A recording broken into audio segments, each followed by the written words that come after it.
Coach Mansfield, welcome to the Mindset Advantage podcast. I've been looking forward to this conversation for quite some time. I know the season is just getting rolling here. Thank you for carving out some time in your busy schedule to join me and my listeners on the show. Yeah, excited to be here. I've listened to a number of the episodes, and you having Lucas Jaden on. We'll see how many times I actually reference him because he's just been a tremendous influence and has become a great friend over the last 7 years. And yeah, it was a fun podcast to listen to. I'm excited to be here. Thank you. Thank you for listening. Coach, if I was introducing you to someone who's never met you before, what's the one thing that I'd have to share for them to truly get to know you as a person or as a coach?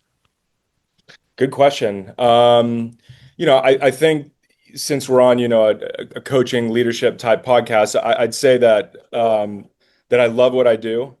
My one of the earliest memories I have of me and my dad is, he just was really adamant about wanting me to find something that I was passionate about and just making it work.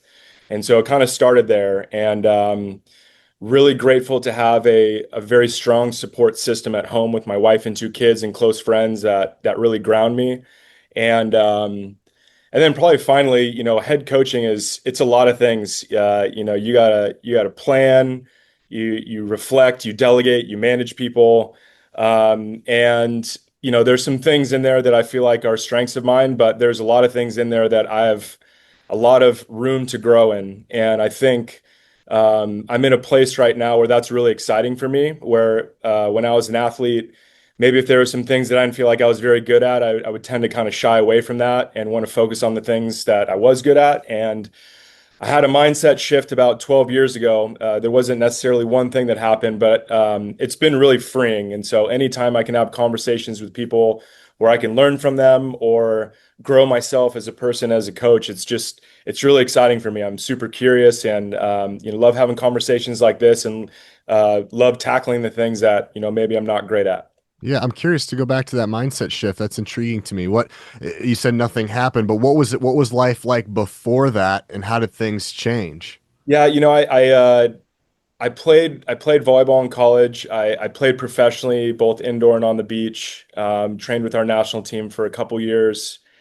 and then I started getting into coaching full time. And I was a young coach, and so thought I knew probably more than I did, and was overly confident. And my first assistant coaching position was at Santa Clara University, and I worked for a head coach in John Wallace, who'd been there for 20 years and had a ton of success.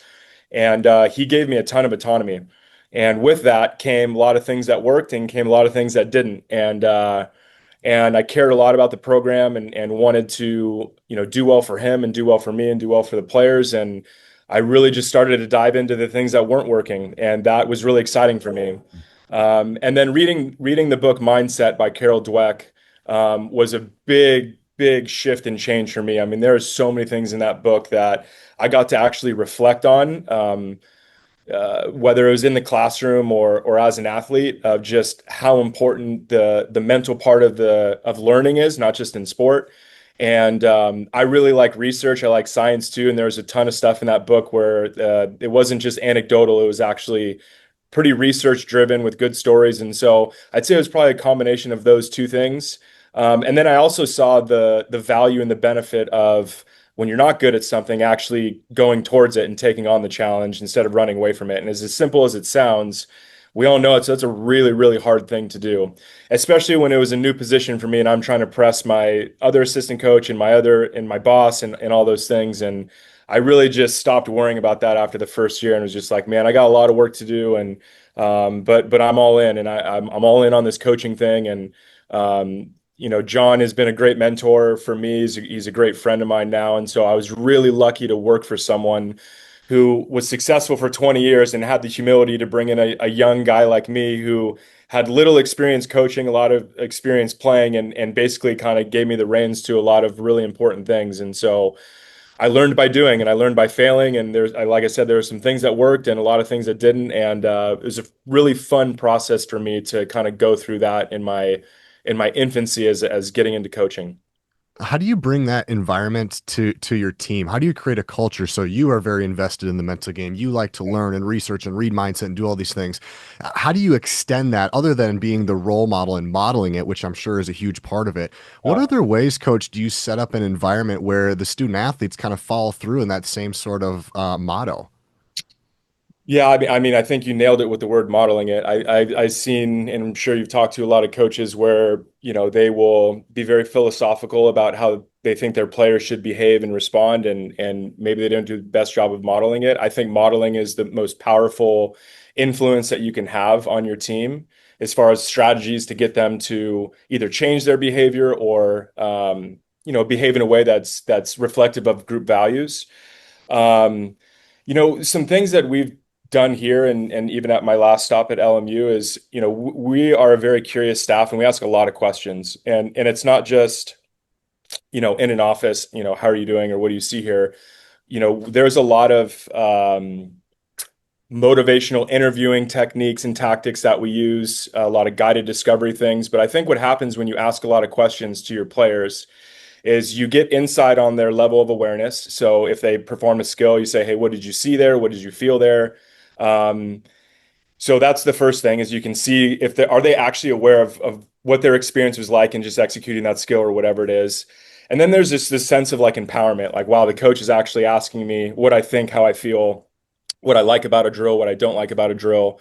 And it's not to the point of like where the inmates are running the asylum, where everything that they say that we do. But what happens is, we just did this 3 days ago with our team, is when you ask them for feedback on drills or the food that we're serving them or really anything, and we make some changes that they recommend, then they start to feel heard and they start to feel valued and they start to take more ownership of what this environment is like. And so just the idea of asking a lot of questions out of curiosity, I think has been one of the major things that has helped drive the culture.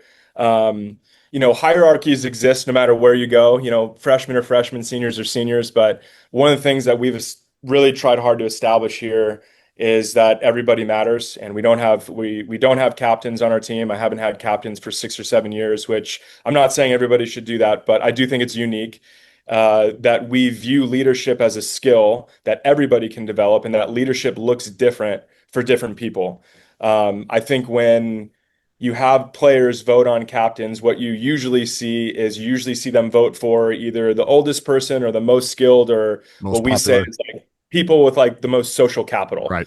most power and influence, right? And obviously, sometimes those are really effective leaders.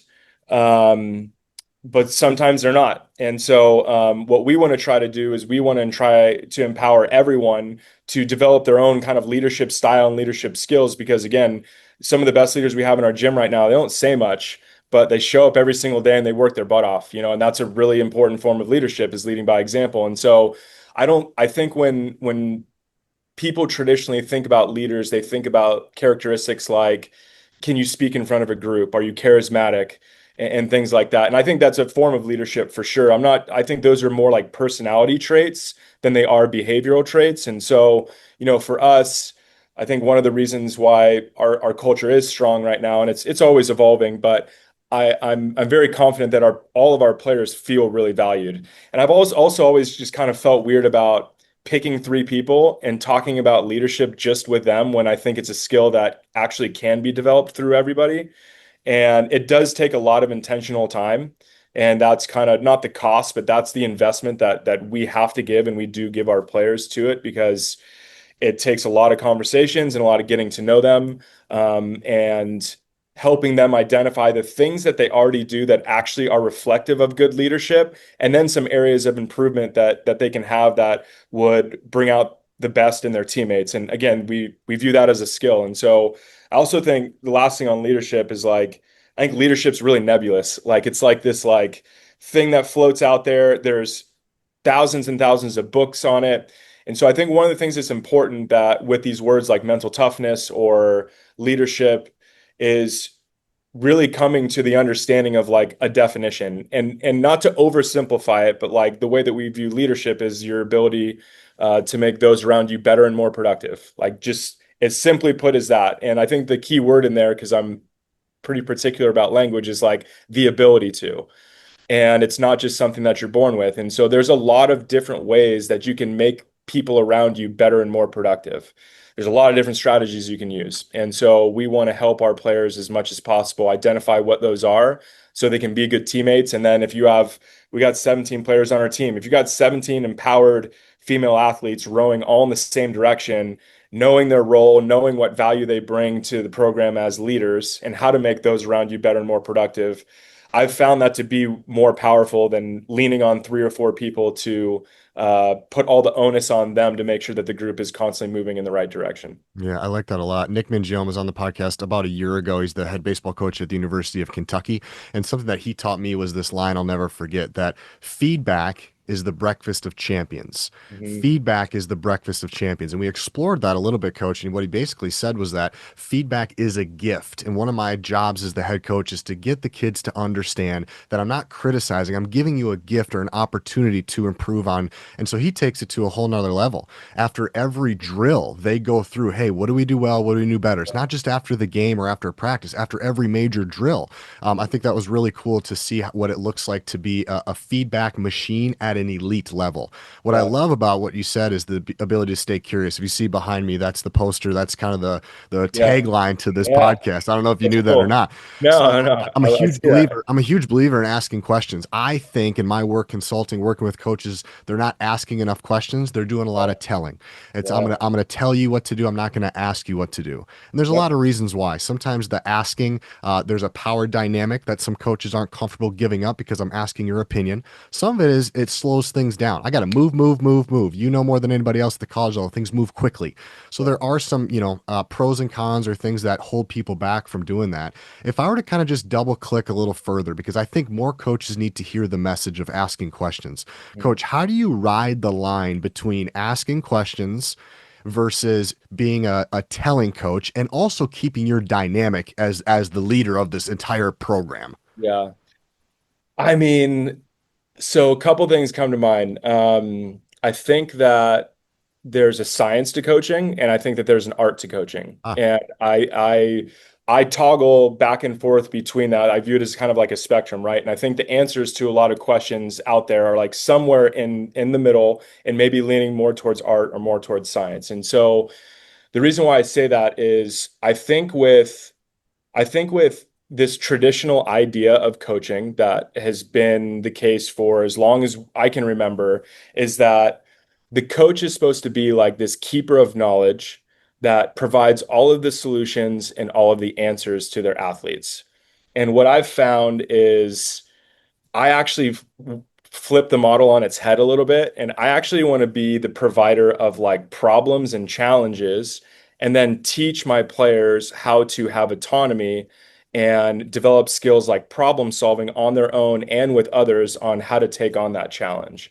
And so when I'm designing a drill or trying to develop some sort of skill, there's going to be times where I'm going to be explicit. I'm trying to limit those times as much as possible because really, like, the body doesn't care what the coach has to say a lot of the time because the body wants to organize itself in order to accomplish whatever task is in front of it.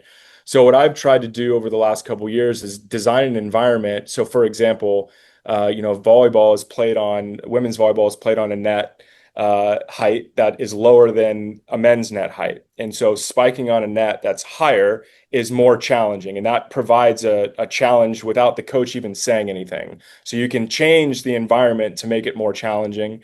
And so I'm trying to develop skills by utilizing different tweaks to the environment versus me telling them what to do and how to do it all the time. And what that does too is like and I used to be this coach too, and I'm not saying this is right or wrong, but when you have coaches that are constantly giving explicit feedback, the learner then becomes more reliant on that feedback right. and therefore can't think for themselves, For as sure. well as athletes who have to problem solve and figure things out on their own.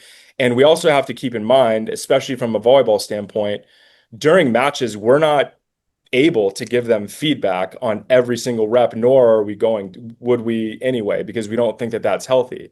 So if we look at practice as this environment to acquire skill that transfers into matches, And in the practice environment, there's thousands of explicit instructions where you're telling them what to do all the time. And then that same athlete is then in an environment where they're competing. Well, then they're probably going to be pretty reliant on that coach or those coaches to tell them what to do and how to do it all the time. And what we want is we want autonomous athletes who can problem solve with each other and think for themselves and make decisions in real time that are going to give us the result that we all want, which is winning volleyball matches. And so when you said feedback, not to go down this rabbit hole, but like if you think about the concept of feedback and you ask an athlete, where do you get feedback from? Because we've asked our athletes, I think what you're going to hear almost every time is I get feedback from the coach. And what happens is when you're so reliant on that, you lose all of these other opportunities to get feedback from the result. How did it feel? Maybe what did a teammate see? And so there's these what did the video just show me if you have some delayed video, happening?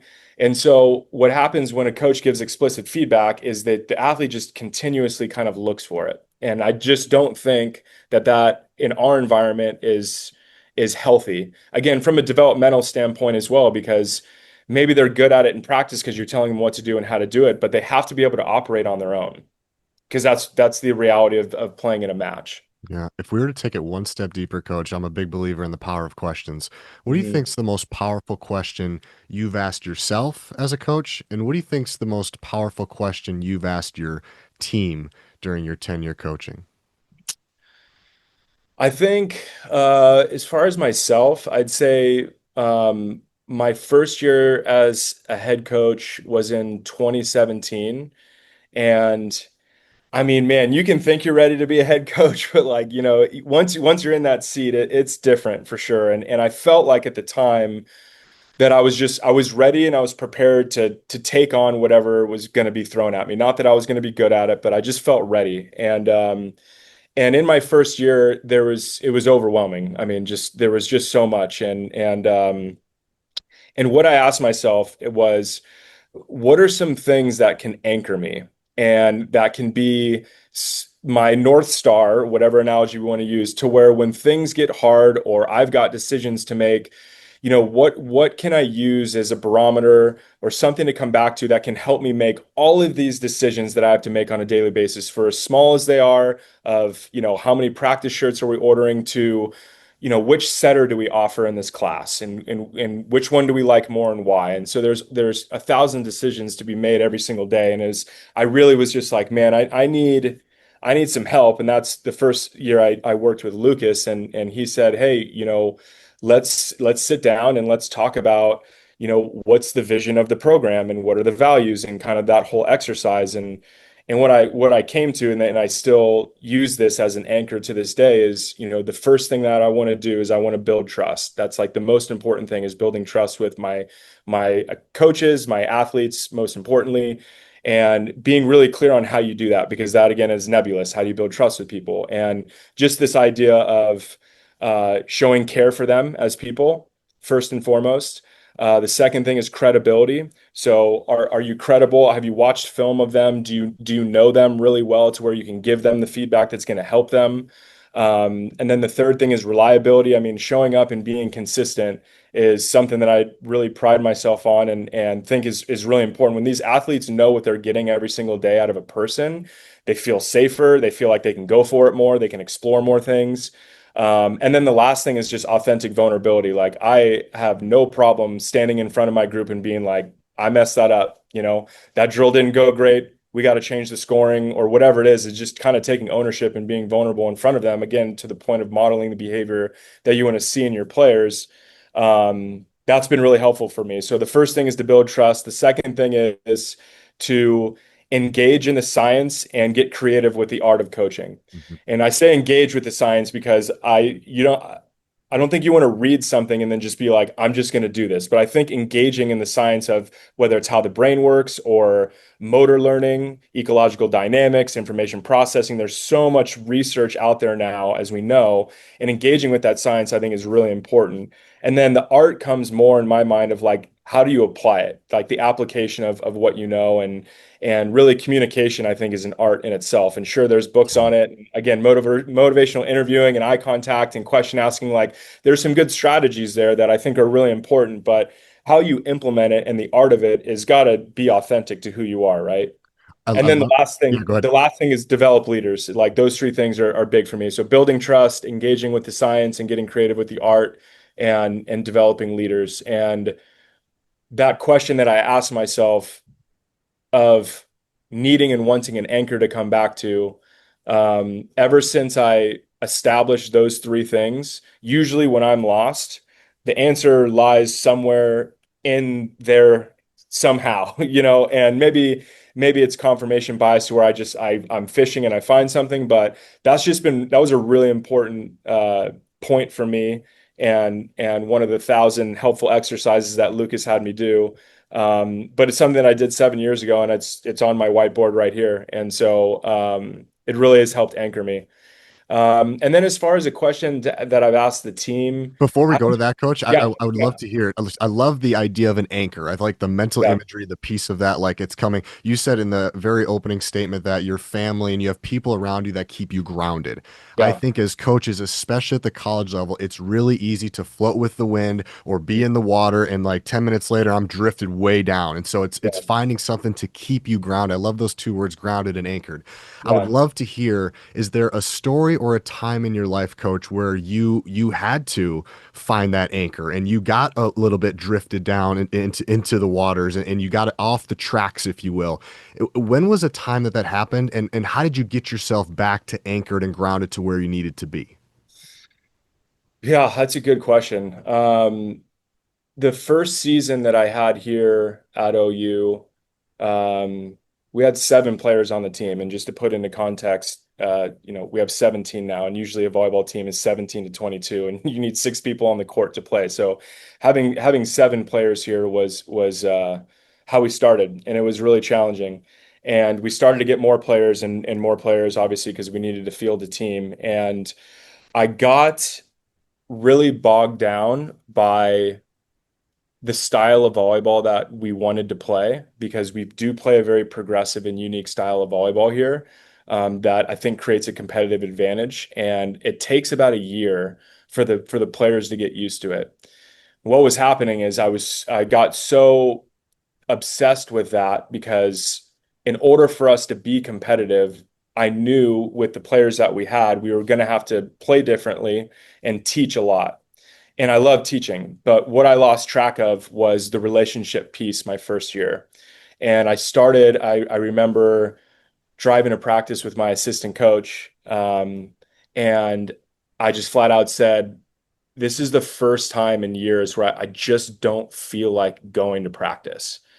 And I just sang it out loud. I was like, I can't believe I just said that, but I was thinking it. And it's not like I didn't, because I didn't like the team. I really like the team. I was just so transactional for those first couple months because I felt like I needed to be, because there were so many things to do, so many things to teach. And I really lost what the reason why I'm in this is to develop relationships and, like I said, build trust with my players. And I didn't do a very good job of that my first year because I wasn't prioritizing the right things. And my wife is amazing. And through talks with her of why I was feeling like I wasn't liking what I was doing in the moment, it really just came down to because I wasn't really connecting with the people that I was around. And it wasn't intentional. It wasn't, like I said, it wasn't anything personal. It was just my head was down of trying to build a volleyball team instead of like, I don't coach volleyball, I coach people. And I think that there's a really important distinction there. And I just got into this mentality of like, I need to coach volleyball, I need to coach, we need to develop these systems. And while all that's true, I didn't do a good enough job of prioritizing the relationship piece, which is very, very not like me. And I think that speaks to how overwhelmed I was when I got here and how many things there were to do from a recruiting and just literally like we need a team, like we need to fill a roster to compete, and I just didn't prioritize the right things. And so going back to the things that anchored me, or like I said, the people around me, and then also, me asking myself, how am I doing at building trust with my players? Not very good. And it's not a coincidence that I'm not really feeling good about going to work, which is only happened to me a handful of times in 12 years. Cause like I said, when we started this podcast, like I love what I do, like passionately. And so it was a really like, and I have pretty high self-awareness for the most part. Like when I said that out loud to my assistant, I was like, I got to reset here. I gotta think about why this is happening. And so I made some really important changes with that and shifted my focus and my priorities and my intentions to back to my anchor of really developing relationships with my players and building trust, and kind of left the science of the coaching to the side because I felt like I had a good grasp on it at the time with what we were trying to do, and just reset my focus on what's important to me. Seems like to me in its simplest form, your anchors are things that are process oriented and things that you can control. For And when you sure. showed up to OU, you got a little bit more outcome obsessed, if you will, Yeah. because you're trying to rush the process, even though you knew it was going to take a while. It was like, hey, I'm trying to impress people and I need to get this going right now because I only got 7 athletes right in front of me. I would love to keep going on this because I'm a big believer in process over outcome, which I'm sure you are too. Yep. What's one visible sign do you think that a coach is trapped in the outcome obsession? Hmm. I mean, I don't think you have to look any farther than hearing what their feedback is, right? In the moment, especially, if an athlete is performing a skill and the idea of the drill is to be process focused, and maybe it's a body movement or whatever it is, and they're talking about what the result was and really hammering that, then I think the learner's attention in that case would be an internal focus, and the coach's focus would be an external focus, and those feedbacks don't really kind of match up. So I think if you hear a coach's feedback constantly on outcomes, I'm not sure that they're in the right mental space for that. I'd also say, what is their emotional response to failure? If their emotional response and their body language and their tone of their voice is frustration, anger, resentment, all of those, synonyms, I think that's pretty telling of where their focus is and what they want to get out of the drill or whatever it is. So yeah, those two things come to mind. I think, like I said, like if we're asking our athletes to be process focused in an environment, I think our feedback should match it. I think our body language should match it. I mean, we have some drills that we did as recently as yesterday where when someone failed, I mean, the whole gym celebrated because they were trying something new. Wow. And like it's really powerful, not when it comes from the coach as much as it comes from your peers, Right. because you want to please your coaches, but you want to please your peers more.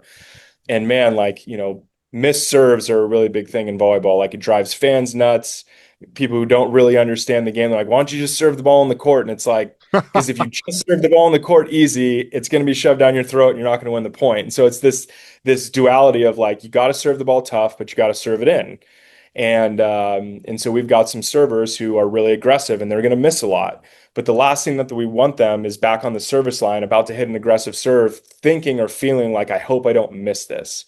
And so when our aggressive servers go back and they miss, our whole gym just erupts. We're like, yes, good, Wow. good miss. Let's move on to the next thing. Wow. And obviously, like the next point mentality is what's next is a really, really important mental skill in every sport. Our sport is designed where we have this 8 seconds in between each rally. It's not basketball or soccer where it's this constant movement. So we're constantly talking about how we want to use that 8 seconds and reset our focus. But yeah, I mean, going back to your original question, I think you can see clearly when a coach is outcome focused based on their feedback and based on their emotional responses to whatever the result is. Sometimes I think Sometimes I think it's easier to mold a student athlete to become more process oriented. They just grab onto things a little bit more. Sometimes it's more difficult, coach, to get a assistant coach to be more process oriented. They've just been in their ways for a while. They're a little bit older, a little bit more mature. Walk me through what it could look like, what it should look like, or maybe what it shouldn't, to help your staff fall in line with process over outcome. Because if you're a process over outcome coach and you set up this environment, you're doing the feedback and the leader's doing it, great, great, great. But if some of the assistants in the indie time or whatever you guys do on separate, areas of the court, if they're not doing it, we're not really moving the needle here. So now if we're getting into the art and the science and the communication piece, how does that look for you as a coach to get your assistant coaches to be process oriented when they might be outcome obsessed? Yeah, I wish I had a good story for you, but the truth is here, my associate head coach, Brian Thornton, him and I played together, trained together on the U.S. national team. He played in the 2012 Olympics, he coached in the 2021 Olympics, and I can confidently say he's one of the smartest volleyball people in the world, and that's not an exaggeration. He is kind of a volleyball savant.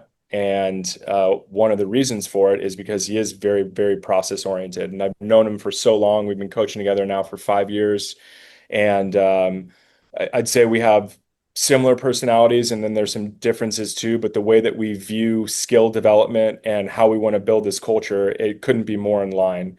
And so I'm very fortunate to have, my right hand man view it the same way that I do, to where those conversations haven't been necessary. It kind of started off like that. And then my assistant coach, Meredith, played for me at LMU and has coached with me for the last 4 years. So she knows me very well, and she really enjoyed the process oriented environment that we created at LMU. And she didn't see herself getting into coaching, and just kind of stumbled on it after college and started kind of helping me with some operational type things, and is now a full-time assistant. So those two have been with me for the last 5 years and came from LMU to OU with me. And so it's just been something that's been ingrained Right. in our feedback and our behaviors. And with And you get to select it, right? Like you get at the yeah, yeah, college yeah. level, you get to pick it. What's the advice to perhaps a high school coach that doesn't really get to pick their staff as much, and we still want to create an environment where the whole staff is in on this together. We have unity between the staff. Yeah, I think what I'd say is the brain's really powerful, as we know, right? And I'm if you ask my assistants, they'll tell you I'm very overly particular about language, and that we use, especially in feedback. Getting rid of words like shouldn't and can't can be really, really powerful. And I think how you help assistant coaches is you help them become really aware of what they sound like when they give feedback. I did this exercise about 8 years ago where I got mic'd up, and this was before I was really deliberate about my feedback. And I went back and I heard myself coach for an hour and a half, and I was so uncomfortable. I mean, anytime anybody hears their voice, there's always that. But just, I was really uncomfortable with the amount of, I was saying should, and I was more explicit than I thought I was, because I was trying to be a little bit more exploratory and things like that. And a lot of my feedback was outcome driven. And before that, I wasn't aware of it. And so I don't know if people have access to microphones or whatever, but I think if you create a coaching staff where you can give each other feedback on the feedback that they're giving the players, I think that that can be really powerful. And does that feedback reflect either what the goal of the drill is or the process that you are working on, and making sure that if our players are hearing very similar process oriented feedback from four different coaches, that's really, really powerful. And over a period of time, that will show its growth and development. It's not going to happen in a week, but over months and years, it really helps shift and change their mentality, because they're not just hearing it from one coach. So I'd say, having conversations as a coaching staff about, and even writing on the whiteboard, where we made some goals a couple years ago of like, hey, when I give feedback today, these are the two words I don't want to say. These are the words I want to say more. These are the questions that I want to ask more. So we've been really intentional about our feedback, and have been for a couple years now. So I'd say that hopefully that could help them. Totally. You touched on next play mentality, and whether you play volleyball or any other sport, there's this next play mentality. That's one reason I have a job as a mental performance coach, is helping people with that next play mentality. And it reminded me of this quote that I love so much. I'm not even sure where I heard it, but it goes like this quote: "Sports are an emotional game full of random events." And I'll insert yours just to make it more specific. Volleyball is an emotional game full of random events. How does that quote sit with you? I mean, it's true. But I think the first thing that comes to mind is just this idea of acceptance. And what I mean by that is firm believer of that we can't really control how we feel. And again, the basic understanding of how I understand how our brain processes information is the feeling is uncontrollable. And if you're invested, if you're identifying the things that you want to control and you want to invest in those things, to just accept however the feeling is in the moment, and then to ensure that that feeling is not going to affect your behavior or your actions or your body language.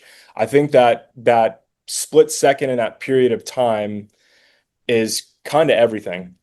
And what I mean by that is if you make an error and you feel frustrated, and that frustration causes you to be timid the next play, then you are letting your emotions affect your actions and your behaviors. If you make an error and you get frustrated, I think that that's probably pretty natural. Like if you're not getting frustrated when you make an error, I'm not sure you should be playing sports. You know what I mean? Like I think it just shows you that you're alive and that you care about what you're doing, right? So you make an error, you get frustrated. Okay, I'm aware I'm frustrated. So what's next? And I think some of the things that we talk about to help our players kind of like move forward into that is again, we are human, we communicate through language. What are the words being said in that moment that are helping us reset our focus for what's next? Are we talking about what's happened? Are we saying, I mean, there's a very common thing in volleyball. When someone makes an error, 95% of the people say, my bad, or I'm sorry, or whatever it is, because there's a level of guilt that they feel, or maybe shame, or all these different things. And it's like, if you feel those things, that's how you feel. We're not trying to change how you feel. Can we be aware of how we feel? And can we just move on to the next thing and make sure that that negative feeling that we have, because when people make errors, it's either embarrassment or shame or frustration or anger or sadness. It can be all of those things. And all of those emotions can have a very profound impact on your behavior or your actions or your ability to execute whatever skill is next. And so, can you just accept how you're feeling in that moment and then just put your thoughts and attention and your language and how you're talking and what you're talking about to on whatever is next? And I'm talking really specifically. And so, we talk a lot about that. Some of our players use focal points to reset their focus. Some of them are more kinesthetic to where they'll brush their shoulders off, they'll clap their hands like this, and that is a reset focus for them. Some What of do you, them what do you do? for me, I'm big into breathing. Obviously everybody is because they're alive, but as far as like just being really mindful of it. So real big fan of Andrew Huberman and his podcast. And so just the double inhale and exhale is a real big one for me in doing three of those before matches, during matches. And then, for me too, I think one of the things that I've learned about myself that is a strength is that I am good at compartmentalizing and seeing things in segments and accepting whatever's happened. I got into mindfulness about 12 or 13 years ago, and that's one of the things that changed my view on a lot of things too, just this idea of acceptance. And so I'm very aware when I'm feeling anxious, when I'm feeling angry, and then going back to just the importance of being consistent for my players is I don't want to be robotic. I of course show emotion, but um, I think there's a lot to it. So for me, it's breathing, it's looking out and seeing what problem do I need to solve. Like coaches are constantly in fix it mode, to a fault. And so for me, especially I'm just thinking more in terms of a match. If we lose a point or if we lose 3 points in a row, I'm just like, hey, do I need to take a timeout? Who do I need to talk to? What strategy do we need to change? Do we need to keep doing what we're doing?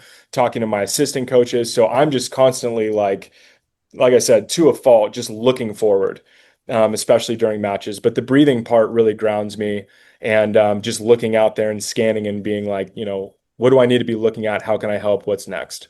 Can you recall a moment, coach, either as a player or as a coach, where living that next play mentality completely changed the outcome or of a match or maybe even a season? Yeah. In 2018, we were heading into senior night at LMU, and we were kind of on the outs of making the tournament. Our RPI was in a spot where if they would selected, the 64 teams for the tournament, we probably wouldn't have been in. And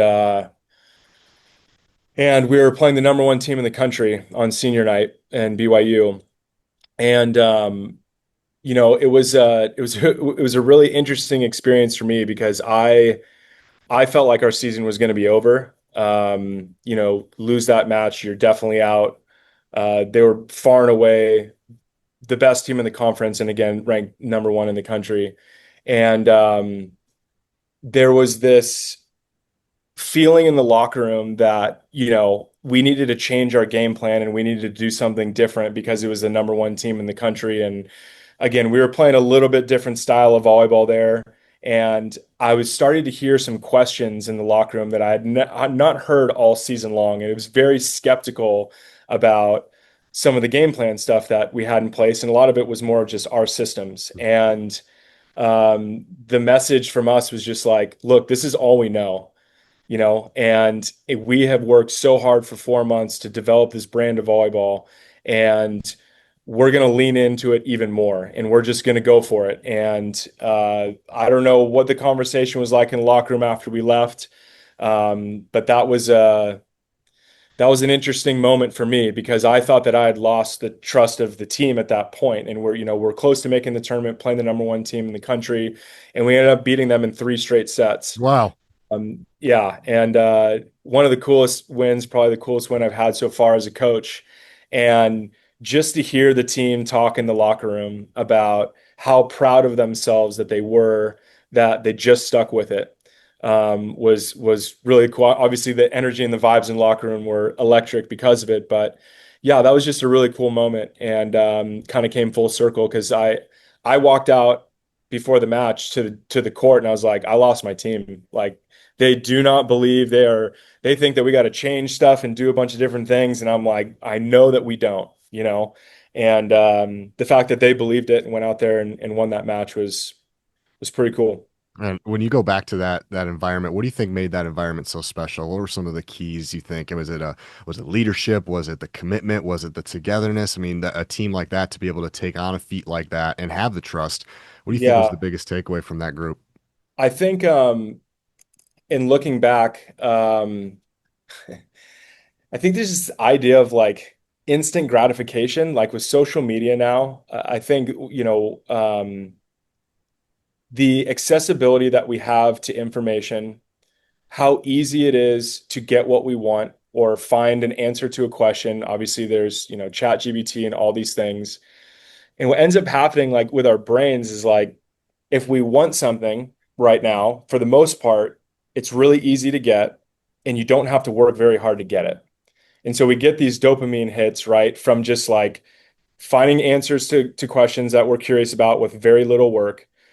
And then you shift to skill acquisition and how you need delayed gratification in order to acquire skill at a really high level, meaning like simply it takes time and it takes a lot of hard work. And that concept is really, it's becoming harder and harder and more foreign to develop in our current players. You know what I mean? I And do. so I'd love to hear how you overcome that.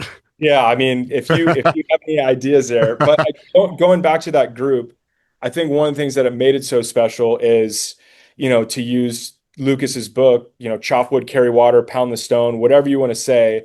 What made that group unique is that they viewed the skills that we were teaching them as skills that took time and hard work and just kind of this idea of like modest improvement consistently done, the quote from Legacy. And so we were playing our best volleyball at the end of the year that season. We ended up beating number one BYU. We beat Duke in the first round and then lost to Stanford in the second round, who eventually won a national championship that year. But what made them unique is that they just kept sticking with it day in and day out. And I'm sure they had instant gratification stuff that they wanted outside of their life, but they showed up to the gym and they just had that mentality on a pretty consistent basis, which I thought was really, really unique for that group. And again, that year was my second year there, so culture takes about 2 or 3 years, but it was a pretty special group when it came to them seeing and believing in what we were doing and how we were doing it and sticking with it, except for the moment before we Yeah. went to go play the match, but we reverted back to what we knew, and so I think that made that group unique. And then yeah, just I think it's a really big challenge right now of just fighting this idea of instant gratification. And I think in large part it's social media, but it's also academically, and again, how accessible uh, information is, how easy it is to get, and how just this idea of if you want something nowadays, and I'm oversimplifying and generalizing here, but if you want something, a lot of the times you don't have to work very hard for it and you get it right away.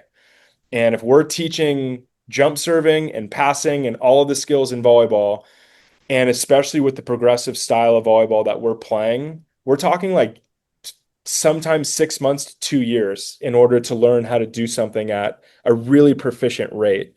And so getting these kids to stick with it, they're not kids, getting these athletes to stick with it and continue to show up and put in the work through the failure. It's not like failure is okay, it's failure is necessary. It has to happen. And your relationship with that failure obviously has a direct influence on what your tolerance for failure is. And so, with year three right now, the coolest part of us being 11 days in is seeing the work that we've put in as a staff and as a program to see so many things that we were trying to teach them the first year from a volleyball standpoint and a culture standpoint just be second nature now. And it's just like, this is what we do and how we do things around here. And that's been really fulfilling. But yeah, just going back to the instant gratification part, it's a battle. And so if you have any ideas, I would love to hear them. I love to I go back to that team you were talking about. It seems like, and I keep coming back to this process oriented idea, man. I'm just so obsessed with process over outcome and being just day to day, be where your feet are. And then when you start to talk a little bit about the relationship with failure, those are words I use all the time. What's your relationship like with failure? Something that I picked up from another coach is that the best teams that he had been around are the teams that love the progression as much as they love the regression. So they love progressing and seeing themselves build, but they also love seeing the regression. And it's such a 180 thing, coach, because like, wait, they love the failure? Yes, because they see it as an opportunity. And Yeah. when you, and I know coaches are listening right now rolling their eyes going, yeah, it must be nice, man. There's no possible way my team's ever going to love regression. But if you can instill a little bit of that where they can lean into those moments instead of fearing them, talking about the regression, that's when I think you got something absolutely powerful. If you agree with that, which I think you do, do you know a time when you saw that mindset start to click or shift for somebody? I know you're kind of in that right now in year three, but Yeah. kind of walk me through what that shift looks like. Have you seen it where it's like, man, I used to hate regression and failure. Now it's like, ooh, I get a little bit excited about it. Yeah. I think, yeah, I'm not sure a particular moment. I think some really important concepts that come to me when you're talking about this is you can find wins in regression. Like there, and it's not like rainbows and butterflies or silver lining. Like there's a difference between catching athletes doing things wrong and fixing them versus catching them doing it right and praising them for that. And I think even if you don't get the outcome you want, but the process was good, then what feedback are you giving them? Because that happens a lot, right? Process good, outcome bad. Yes. So if the coach is just going to give feedback on the outcome, then that's where the learner's attention is going to be instead of on the process. So going back to what I was talking about, we want to make sure that our athletes' attentional focus and whatever that is on is matched with our coach's feedback. So I think that's probably the first thing. And then I'm going to try to kind of link this, but I think that complacency is a really big deal. And I think what fights complacency is passion. And at some point, every single one of my players fell in love with volleyball, like, or else they would not be playing the sport. And I think tapping into that passion is really, really important because this is a game that we're playing. And not to like undermine it, this is a game that helps me feed my family. Like, I'm not just saying it's just a game, but at the end of the day, it is a game. And if it's viewed that way, then usually their passion is higher and their complacency is lower if they're actually enjoying playing the game. And the reason why I think that matters is regression doesn't feel as big Right. when their passion is high and their complacency is low, if that makes sense. And so for us, like if you came to our gym and watched a practice, music's pumping, there's a ton of laughter, a lot of joy. It's really hard and physically and mentally demanding. And you see a team that's pretty what looks pretty well connected. And that took a while to build because there's this old I think concept of like you have to choose between working hard and having fun. And we think the exact opposite. We think that you can absolutely do both.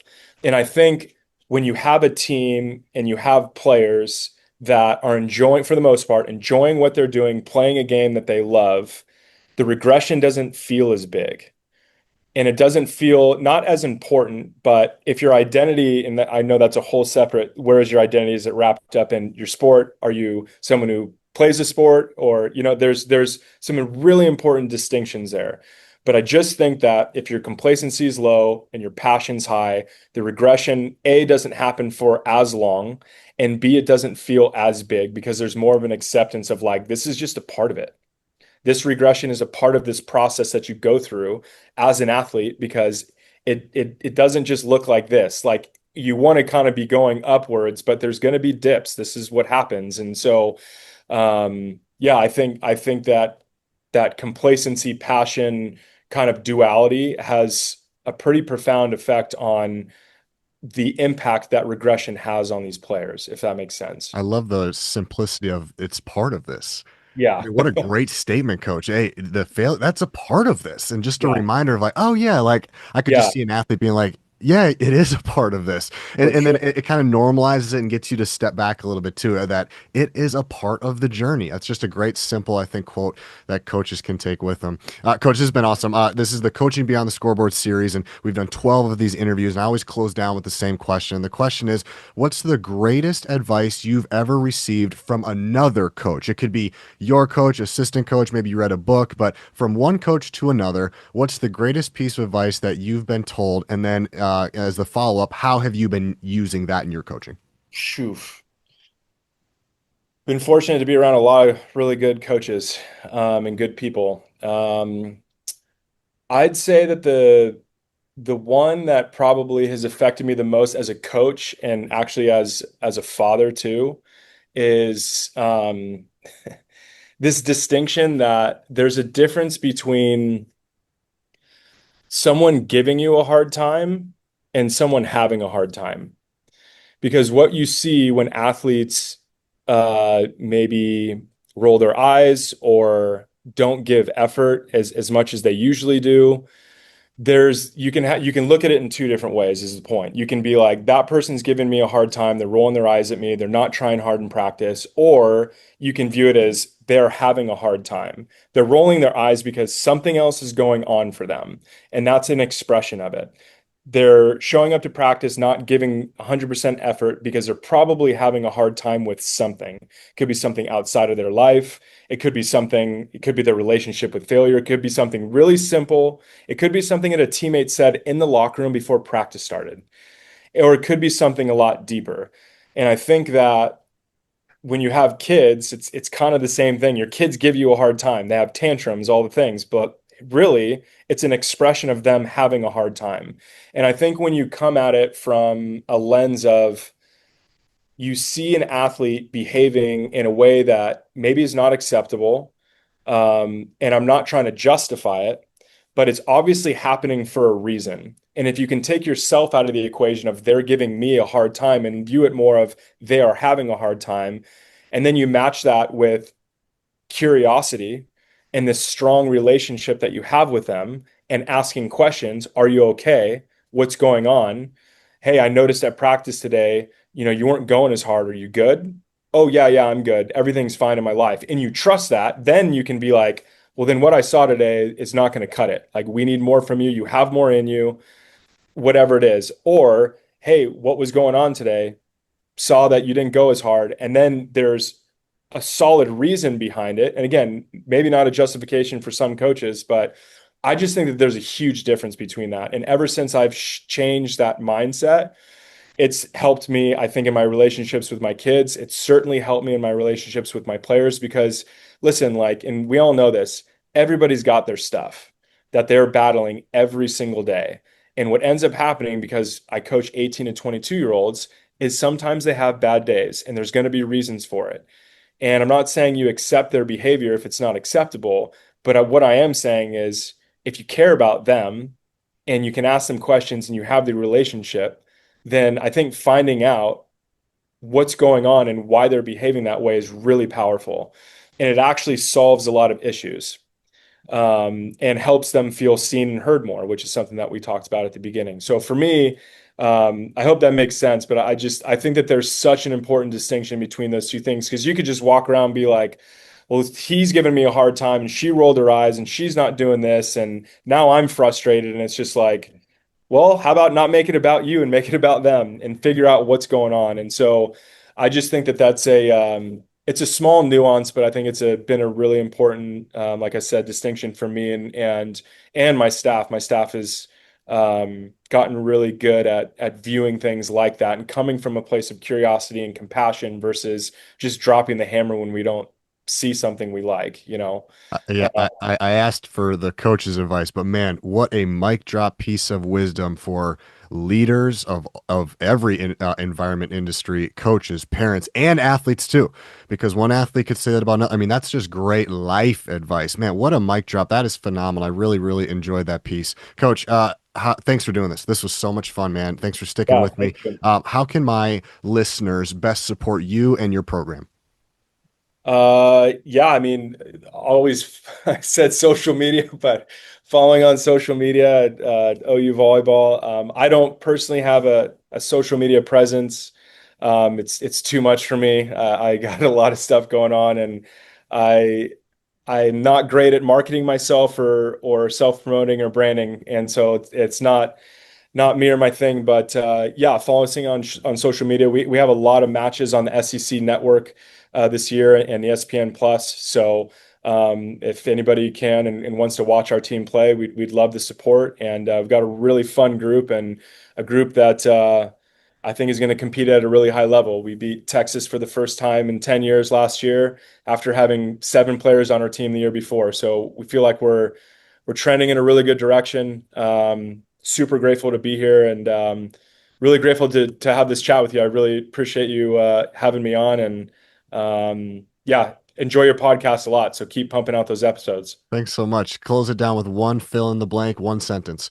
Coaching beyond the scoreboard means, or coaching beyond the scoreboard is